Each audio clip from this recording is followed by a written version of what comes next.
വന്നോളൂ. കാക്കച്ചിയമ്മ പുറത്തേക്ക് പോകുമ്പോ കുഞ്ഞുങ്ങളെ ആര് നോക്കും?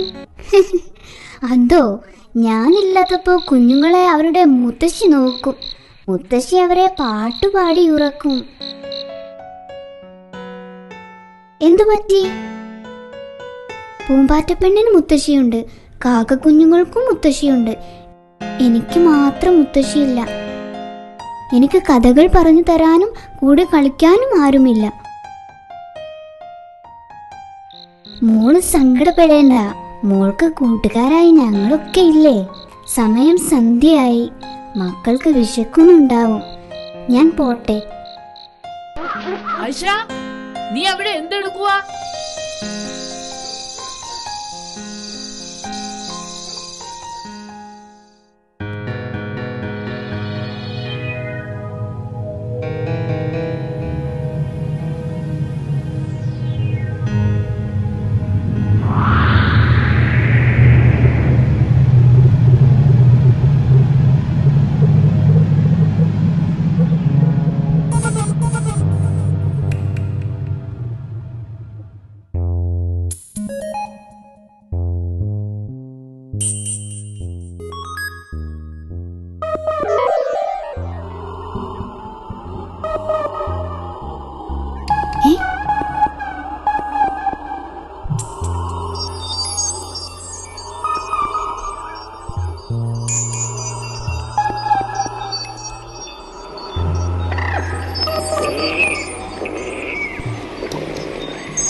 കുഞ്ഞുമോളെ,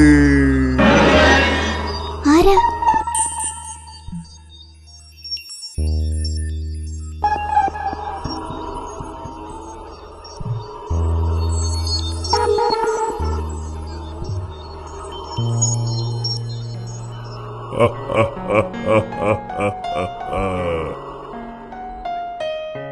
കാട്ടിലൂടെ നടക്കും കുഞ്ഞെ, പാട്ടുപാടി നടക്കും പെണ്ണെ. ആരെ തേടി നടക്കുന്നു? ആരെ കാണാൻ പോകുന്നു? കാട്ടിലുണ്ടൊരു മുത്തശ്ശി, കഥകൾ ചൊല്ലും മുത്തശ്ശി, കൂട്ടുകൂടാൻ പോകുന്നു. കൂടെ കൂട്ടിന് പോരാമോ? നന്നായി നന്നായി. മോളുടെ പേരെന്താ? എന്റെ പേര് ആയിഷ. ഞാൻ മുത്തശ്ശിയെ കാണാൻ വന്നതാ. മുത്തശ്ശിയോ? ഏത് മുത്തശ്ശി? ദാ ആ മുത്തശ്ശി മലയുടെ മുകളിൽ ഒരു അത്ഭുത വൃക്ഷമുണ്ട്, അവിടെയാ മുത്തശ്ശി.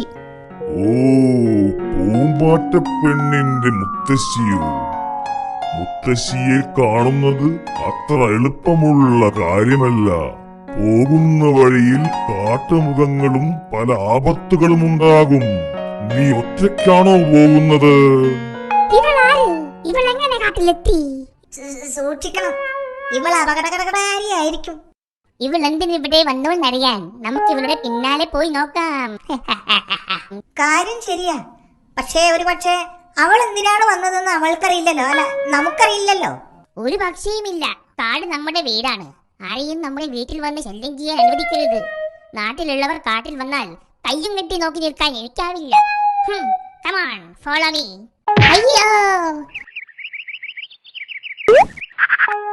അയ്യോ, ഹോ, എന്തൊരു ആറ്റം!